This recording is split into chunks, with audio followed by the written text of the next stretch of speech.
Me llamo Milagros Edith Serna Zamora y es grato presentarles esta obra literaria escrita por el autor y Premio Nobel de Literatura peruano Mario Vargas Llosa, escrita en el 2013, la cual es titulada El héroe discreto. Felicito Yanaque era un hombre de 55 años, menudo, muy flaquito, parco y trabajador. Nació en Yapateras, vivió solo con su padre, Aliño Yanaque. Durante su infancia tenía una vida muy pobre.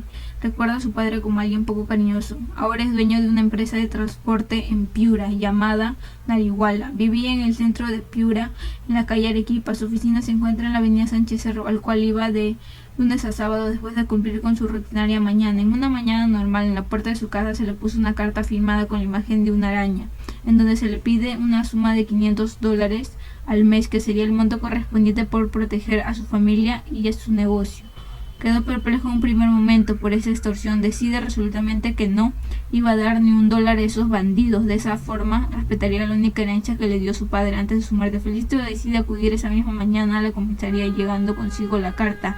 Al llegar fue atendido por el sargento Lituma, quien al leer la carta le dice que es por tener éxito que le pasan esas cosas y le pide sus datos en caso vuelvan a contactar con él. Al salir de la oficina, el transportista afirma que ir a la comisaría fue solo una pérdida de tiempo, no haría nada. Decide univarse y esta vez pedir un consejo, se dirige a la gallinacera. Ahí en una tienda se encuentra a su amiga, la adivinadora Adelaida, que se conocieron hace 25 años, tras un suceso donde sufre un choque Felicito y descubre que ella podía predecir ciertas cosas. A partir de ese momento, las palabras de esta mujer tuvieron un gran peso en su vida.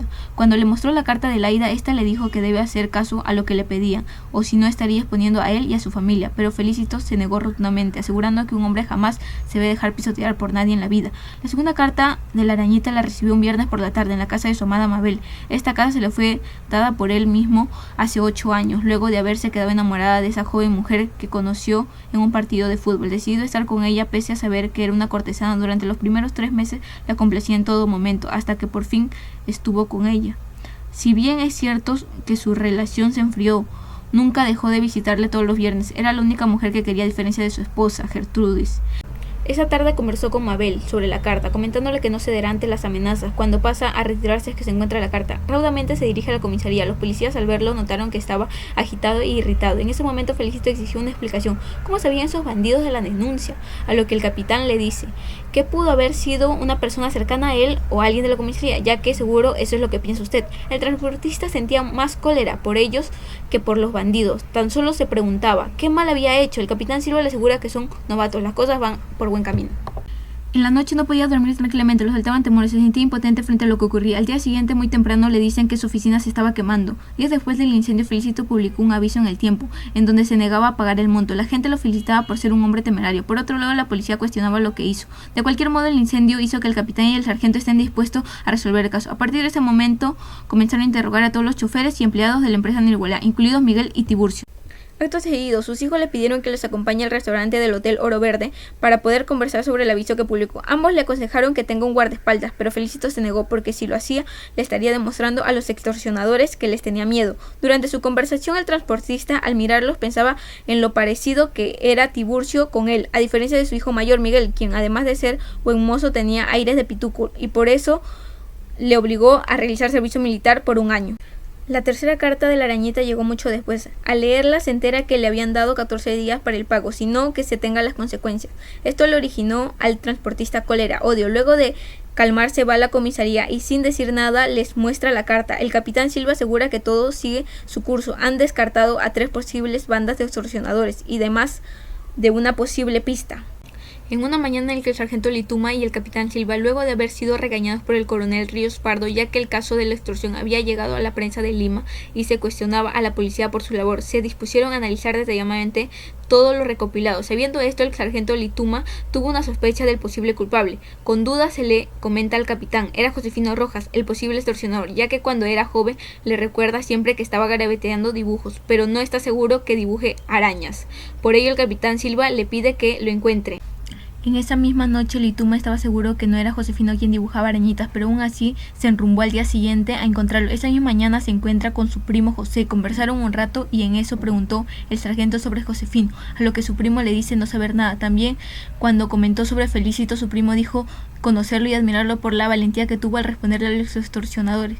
De regreso a la comisaría, Lituma se sentía sofocado, confuso y aturdido. Al llegar le dice al capitán que al parecer su primo José es el culpable. En eso aparece un Felicito ojeroso, con los ojos dilatados, de espanto. Parecía más pequeño y frágil que nunca. El contenido de la última carta decía que por su terquedad habían capturado a uno de sus seres queridos y lo tendrían hasta que dé su brazo a torcer. La persona capturada era Mabel. 6 días después del aviso publicado por Felicito y Anaque en El Tiempo, ahora anónimo, los secuestradores no daban señales de vida. A Anaque por fin lo habían quebrado.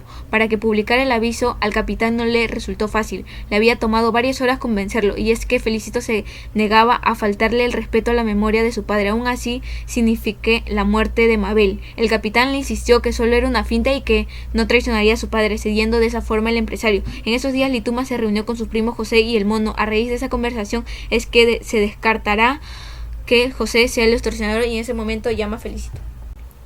Cuando llegaron a la casa de Castilla, el sargento Lituma, el capitán Silva, les abrió la puerta de la casa de Mabel. El propio Felicito, quien se veía aliviado, feliz, eufórico, les hizo sentar en la sala mientras esperaban a Mabel, que cuando llegó los oficiales le dicen sentir lo que pasó para luego realizar las preguntas sobre su captor. Durante el testimonio Mabel se puso nerviosa y le temblaba la voz. Lituma junto con Felicito sentían pena, pero el capitán Silva, a diferencia de esos dos, seguía interrogándola.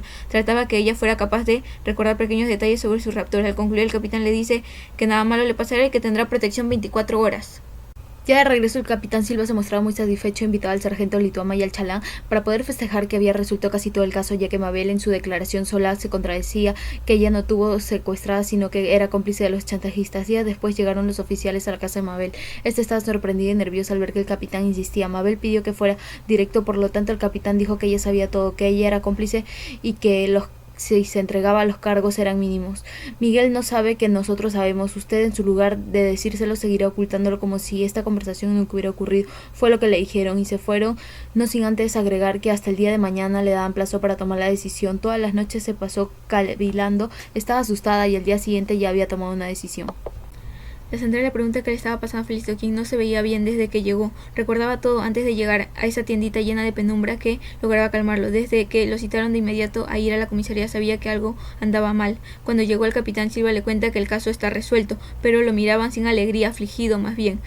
Presentía que era una de sus mayores desgracias la que iba a escuchar. A raíz de la visita que hizo Miguel a la casa de Mabel es que descubrió la verdad. La señora Mabel y su hijo le sacaban la vuelta hace bastante tiempo y de ahí arrancó la historia de la arañita. La arañita era su hijo. No le dolió lo que le hizo Miguel, sino lo de Mabel. A ella la amaba, su hijo mayor nunca lo quiso como a Tiburcio, pero siempre los trató por igual. Pese a que fue un horror todo lo que pasó, tuvo su lado bueno. Al fin se despejó la duda de que si Miguel era su hijo. Un hijo mío, un hijo de mi sangre, no hubiera hecho jamás lo que él me hizo, le dijo a su amiga la santera. Al preguntar por Mabel le dijeron que ella también fue parte de la conspiración, pero que ahora, gracias a que está colaborando con la justicia, fue que Miguel no puede negar los cargos. Pocas horas después de que el caso se diera a la luz, se vio rodeado por periodistas. Por otro lado, conversó con su abogado de su empresa para tramitar los documentos donde se le quita el apellido paterno a Miguel, y para completar necesitan su firma. Por ello pide que le acompañe el sargento Lituma. El día para volver a ver a Miguel llegó. Luchó para que no le invadiera otra vez la desmovilización. Junto al sargento fueron a la cárcel de varones en Río Seco. Nada más cruzó el umbral, Felicito reconoció a Miguel, ya que no era el mismo joven que recordaba.